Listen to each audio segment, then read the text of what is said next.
What will you do if you had a week of free time?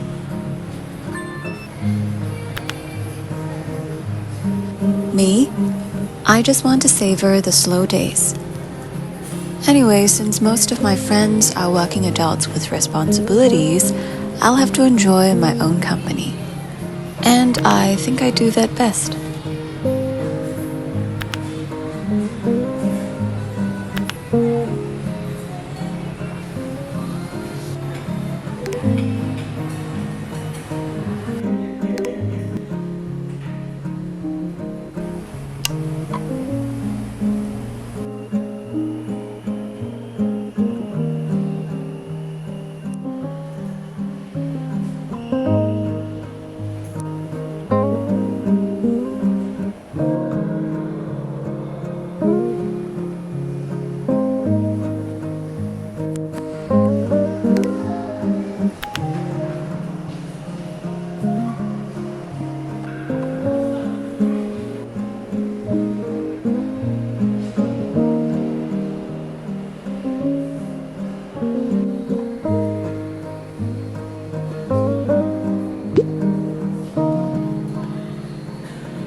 Hey, it's my birthday today.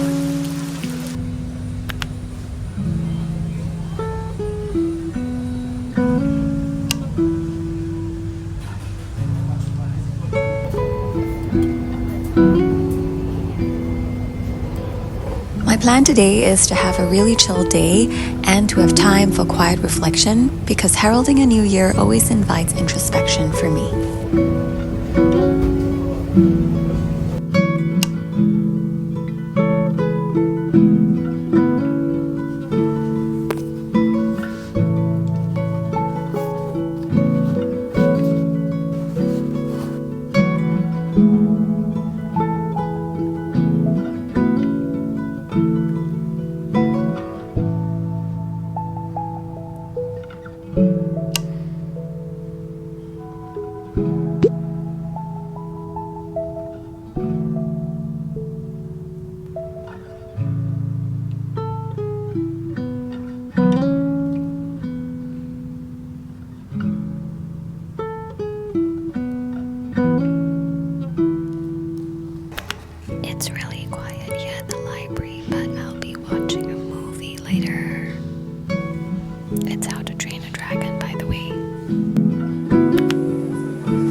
how to love life a little more deeply each day and to embrace all versions of myself.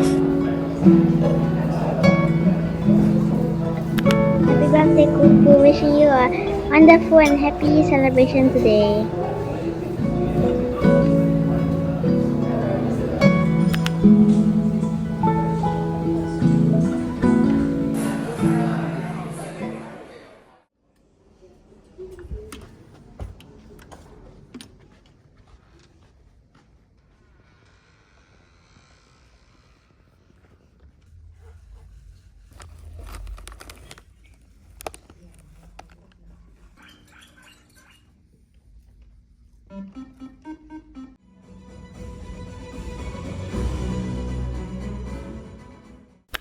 Okay, so to update, How to Train Your Dragon was great.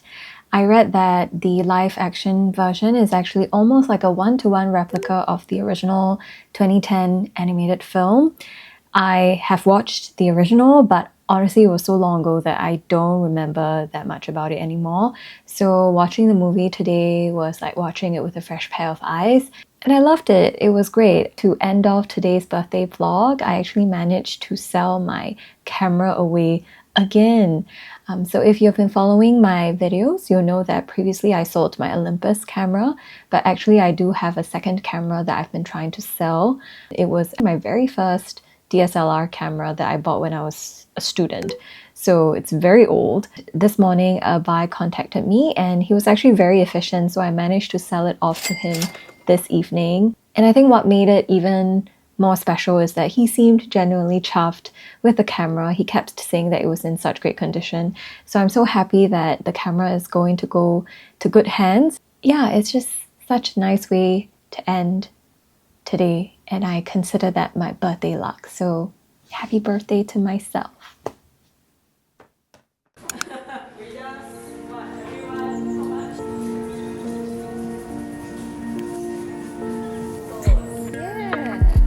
I think I should use this. Oh, cute!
Welcome to my end of vlog mini book review segment that nobody asked for, but I'm always super excited to make.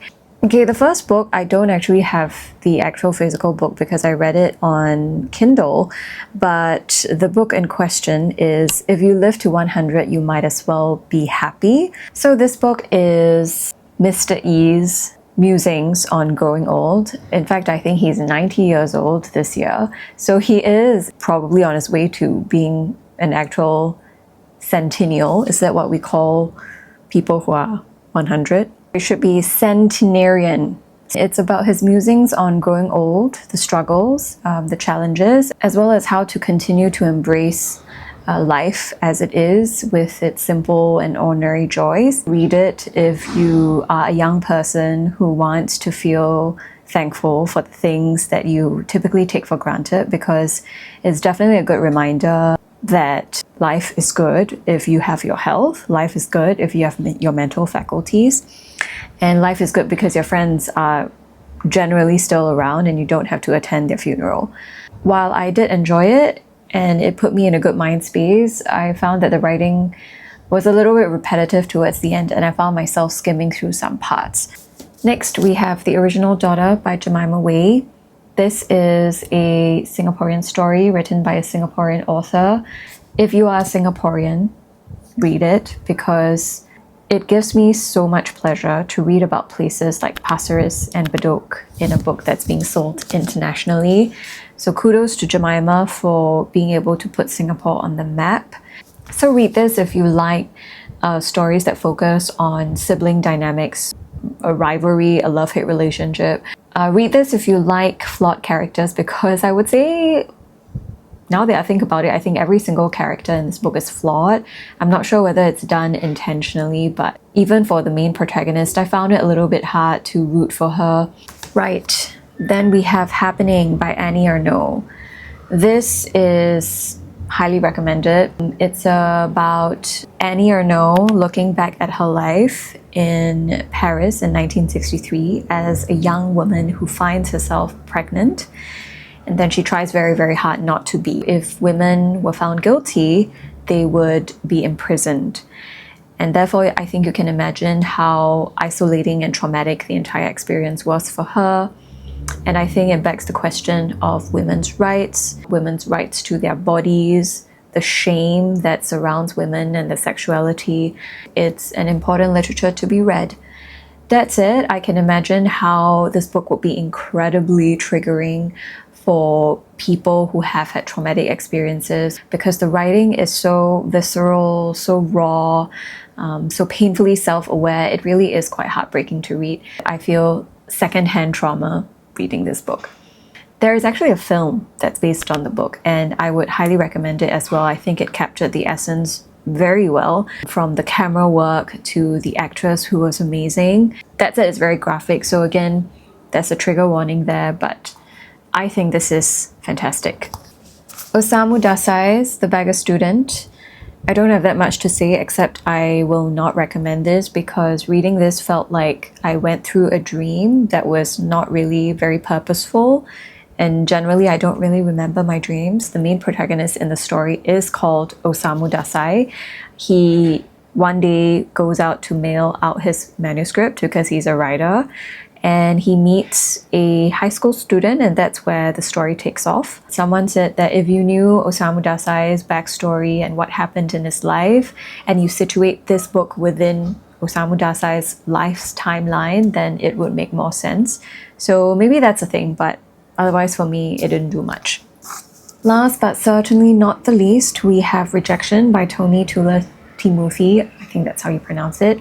Guys, this book is wild. The writing is very sharp, very funny. I laughed out loud more than a couple of times, which was very surprising to me. So this book is actually made up of 7 short stories, loosely linked together, but all centering on the theme of rejection in one way or another. So it delves into different individuals, their struggles with their identity, and it delves deep into internet discourse, the dimension of social media. So if you're into that, I think you would really enjoy this book. The writing is wild. Like I said, it was very witty and smart. It was also very graphic, and the writer really went there.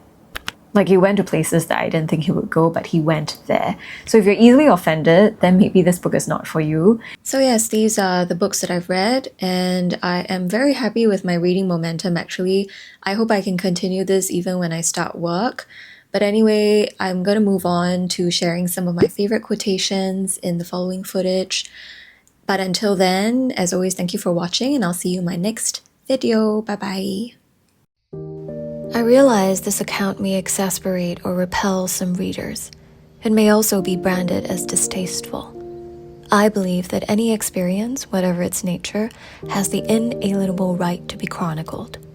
There is no such thing as a lesser truth. Moreover, if I failed to go through with this undertaking, I would be guilty of silencing the lives of women and condoning a world governed by male supremacy.